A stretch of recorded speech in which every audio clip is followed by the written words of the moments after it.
She was just a barefoot orphan, forgotten by the world, with no name, no past, and no one to love her. But one cold morning by the river, she saw a limping girl bleeding, scared, and running from something no child should ever see. She reached out with kindness and unknowingly crossed into a buried world of secrets, betrayal, and ancient pain.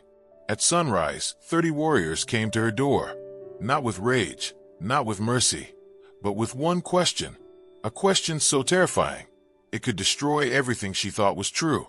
What had she uncovered? What did they want to silence? And why did that question make her blood run cold? The wind howled through the cold plains of Montana as the orphanage door creaked open. 12-year-old Elsie stepped out barefoot, clutching a threadbare shawl around her shoulders. The other children called her the ghost girl, not because she was pale, but because no one remembered when she had come, and no one noticed when she disappeared. She often wandered off to the river at dawn, drawn by the silence that mirrored the emptiness inside her. No family, no past, just shadows of memories she couldn't name. That morning, the sky was bleeding pink across the horizon when she reached her usual spot, by the river bend. But something was different. A rustling in the bushes, a sharp intake of breath.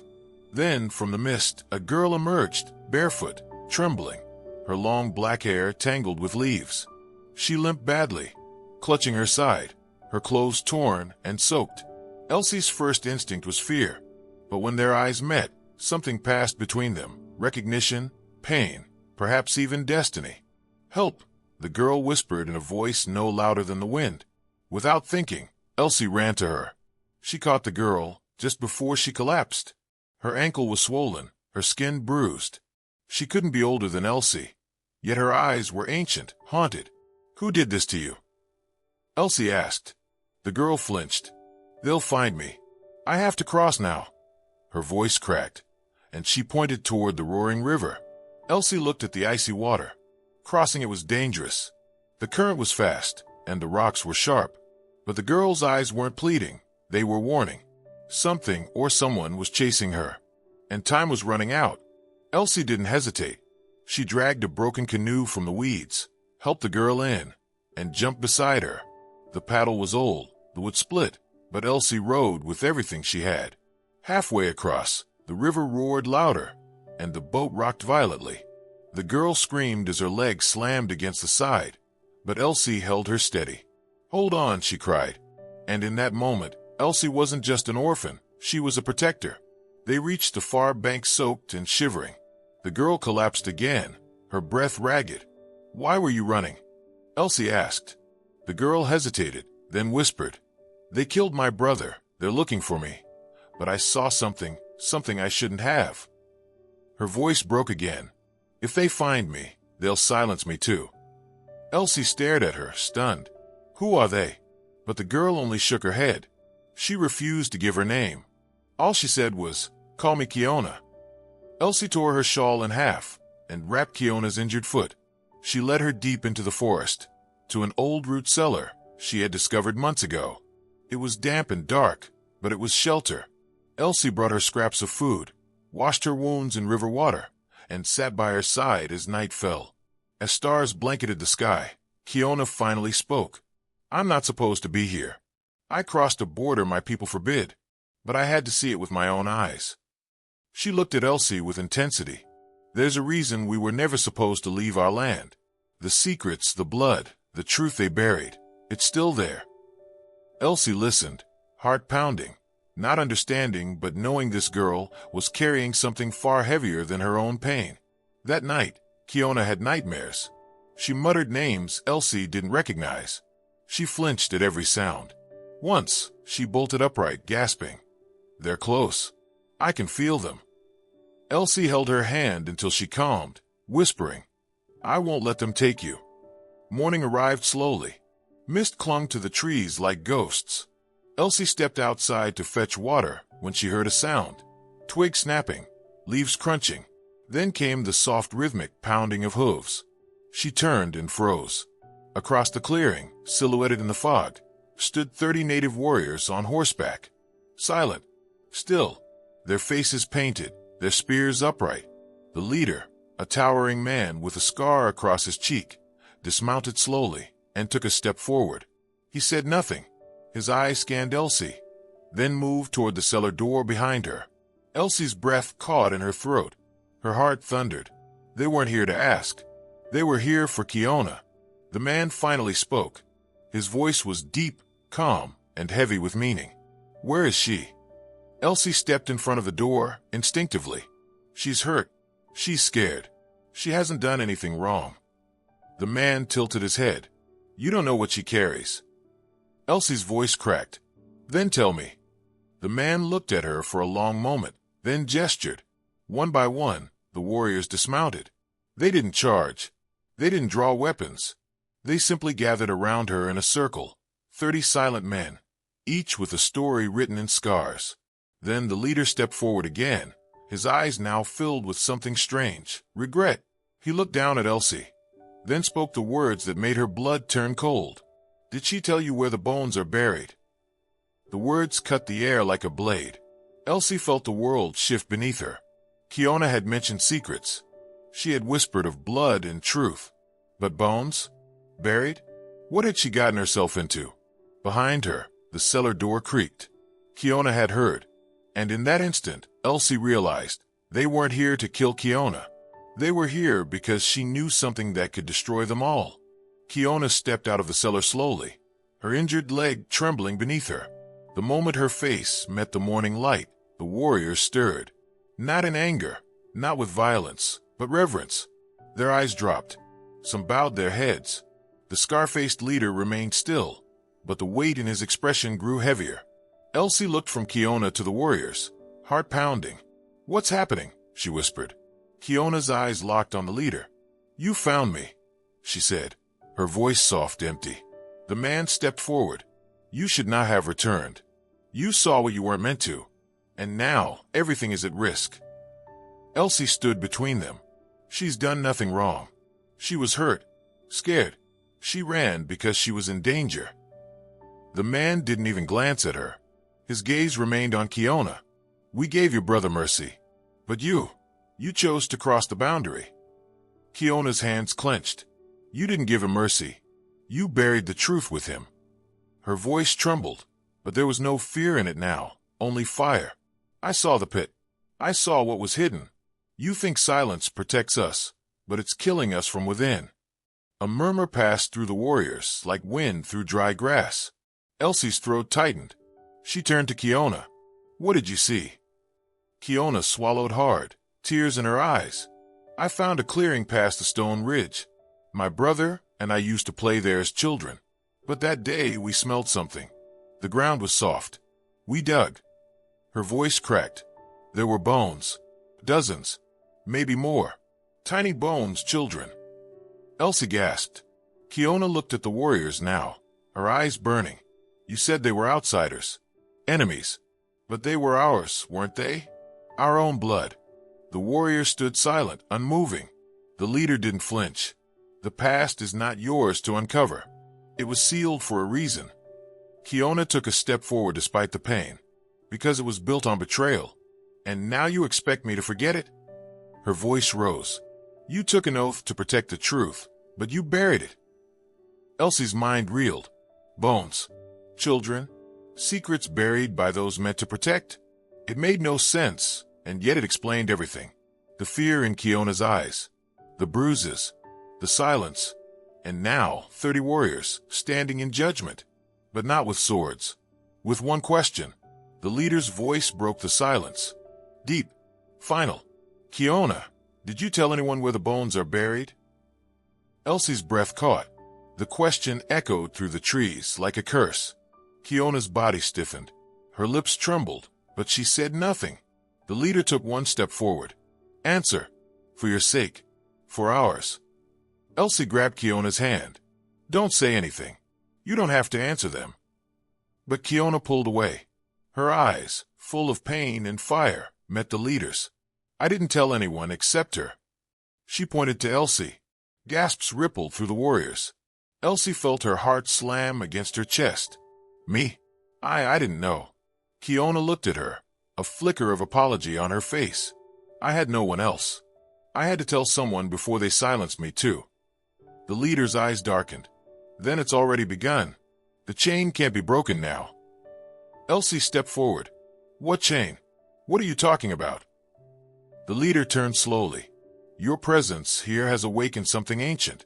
What she saw wasn't just buried bones. It was a memory our people swore to forget. A time when fear ruled our tribe. When our leaders sacrificed the weak to save the strong. Kiona's voice cut in, bitter. And instead of healing, you buried them in lies. Elsie was shaking. But why would you kill your own people? Your own children? The man looked at her, finally directly. His eyes were hollow. Because a famine had come. A sickness. The elders chose who would survive. It was wrong. But the shame was too great. So we silenced those who remembered. We rewrote our past. He looked back at Kiona. Your brother found the truth. He tried to speak it. So we silenced him. Kiona's knees gave out. Elsie caught her. They drowned him, she whispered. In the same river we crossed. I saw them. I saw everything. Elsie felt rage boil in her chest. She risked her life to escape that. She crossed a river bleeding, starving. And now you come here, asking her if she told anyone? That's your fear, not justice, not healing. Just silence again. The leader didn't reply. He looked around at the other warriors, as if weighing the future against the past. Then he spoke slowly. We came for one purpose. Not to punish, but to prevent the return of that story. If it spreads, if others know, our tribe will fracture. We will die from within. Elsie stepped forward. Maybe you deserve to. Maybe truth is the only thing that can save you now. Kiona gripped her hand. No, Elsie. Not all of them knew. Some were children too. Some only obeyed. But the truth must be told. A long silence fell. Then, something unexpected happened. One of the younger warriors, barely older than Kiona, stepped forward. His voice was soft. I saw the pit too. Years ago. But I was told to forget. Another followed. My grandmother told me once, but made me swear never to speak. And then another. We knew. Deep down, we all knew. The leader looked at them, his own men, now standing not behind him, but beside Kiona. Elsie whispered, What happens now? The leader removed the beaded necklace from his chest. It bore the crest of their elders. He placed it at Kiona's feet. Now we choose truth. The circle broke. The warriors knelt, not in shame, but in acknowledgement. Kiona wept silently. Elsie held her as the morning light broke through the trees, warm and gold. But even as peace settled over the forest, Elsie couldn't shake one thought. If the truth had stayed buried just a little longer, they would have buried Kiona too. And she had nearly been part of that silence. Even as the sun rose higher, casting golden light across the clearing, Elsie couldn't forget what had just happened. 30 warriors kneeling, Kiona weeping. The truth finally dragged into the open after generations of silence. It should have felt like peace, like closure, but all Elsie felt was a chill in her spine. This wasn't the end. Kiona sat on a fallen log, staring at the necklace the leader had placed before her. Her fingers traced the bead slowly, as though they were fragments of a story she wasn't ready to read. Elsie knelt beside her. You did it, she whispered. You spoke the truth. You weren't silenced. But Kiona didn't smile. Her eyes, still red from tears, fixed on the warriors. They still don't know everything, she said. They think it's just about the bones. But there's more. Something I haven't told even you. Elsie froze. What do you mean? Kiona leaned in, her voice barely above a whisper. The pit, it wasn't just a burial ground. It was a prison once. A place they threw people into when they disobeyed. And when my brother and I dug it open, we found a scroll. Old, wrapped in cloth. I couldn't read it, but he could. It had names, Elsie. Dozens of them, including mine. Elsie's heart dropped. Yours? But how? Kiona closed her eyes. I wasn't supposed to be born. My mother was chosen for exile during the cleansing. She ran, hid in the mountains. I was born in secret. If the tribe knew, they would have ended us both. Her voice shook. That scroll proves it. I am a child of the forgotten, and now I've come back. Elsie struggled to breathe. Then, the question they asked you. Did you tell anyone where the bones are buried? It wasn't just about protecting their past. It was about erasing yours. Kiona nodded. And they still might, Elsie. Some of them don't want truth. They want power. Suddenly, a rustle broke the silence. The warriors turned sharply. From the trees emerged a woman, elderly, frail, her long silver hair tied in braids. She walked slowly, but her presence was commanding. The warriors parted for her. The leader bowed deeply. Grandmother. Elsie watched as the woman approached Kiona. Her eyes, though aged, were sharp and knowing. You are Mara's daughter, she said. Kiona's eyes widened. You knew my mother? I was her aunt, the woman replied. I helped her escape the night they came for her. I told her to run far, to never look back, but I feared they'd find her one day. Kiona whispered. They did, but not in time. The elder took a long breath. There are things even the warriors don't know. That pit, your mother wasn't the first to run. Long before her, others tried. Some vanished. Some were captured. But the ones who lived, their children carry the memory. You are one of them. She turned to the warriors now. You asked her a question at dawn. You demanded to know if she spoke of the bones. But you never asked yourselves why the bones screamed beneath the ground. Silence fell like thunder. She looked back at Kiona. You have two choices. Keep the truth locked away and live quietly, or speak and risk tearing down what's been built. Elsie stepped forward. She's not alone. I'll stand with her. The elder studied her. You're not one of us, yet you carry the strength of someone who's lost more than she remembers. Her voice grew soft. You have no memory of your parents, no name beyond what they gave you at the orphanage. But I've seen your eyes before. Elsie blinked. What do you mean? The elder reached into her pouch and pulled out a faded drawing, worn, folded 100 times. It showed a woman with long dark hair, holding a baby in her arms, standing beside a man with pale skin and a carved eagle pendant. This was taken from a fallen traitor years ago, she said. The child he carried was barely breathing. They thought she wouldn't survive. But the woman, your mother, she told him to run with you. Far. To safety. Elsie's legs gave out. Her head spun. That's me. The elder nodded. You are the child of two worlds. Part native, part settler. A bridge between truths. Kiona grabbed her hand. That's why you could help me. Why we found each other. It wasn't an accident. The warriors stood in stunned silence, many of them now lowering their weapons entirely. The scar-faced leader stepped forward, confusion on his face. If this is true, then what are we supposed to do now? The elder looked at him with sorrow. You were chosen to protect the tribe, not to bury its soul. If these girls have the courage to carry the truth, then it's time we stop fearing it. Kiona took the scroll from her satchel. She had kept it hidden even from Elsie. She handed it to the elder. Let the names be known. One by one, the warriors gathered around as the elder read from the ancient scroll. The names of those lost, the innocent, the outcasts, the betrayed. As the final name echoed into the forest, even the birds seemed to go silent. The leader fell to his knees. We thought we were guarding our honor, but we were guarding our shame. Kiona placed a hand on his shoulder. It's not too late to heal. Elsie turned to the clearing, the same ground where she had once wandered alone, lost and forgotten. Now, she stood beside a girl who had been hunted for truth, and together, they had answered the question she once feared. She didn't fear it anymore, because the answer wasn't silence. It was courage. The sun had climbed higher, painting the sky with streaks of gold and blue. The clearing was no longer a place of judgment, but of awakening. The scroll lay open on the elder's lap, the names of the forgotten rustling in the morning breeze, like whispers, finally released.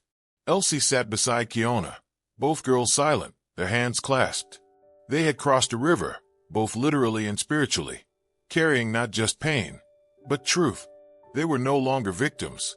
They were the voice of the silenced, the living breath of those buried in darkness. The elder turned to the warriors. This story must not be hidden again. These names are not stains. They are scars. Scars remind us we survived. She looked to Kiona. You have done what none of us could. You opened the ground we feared to touch.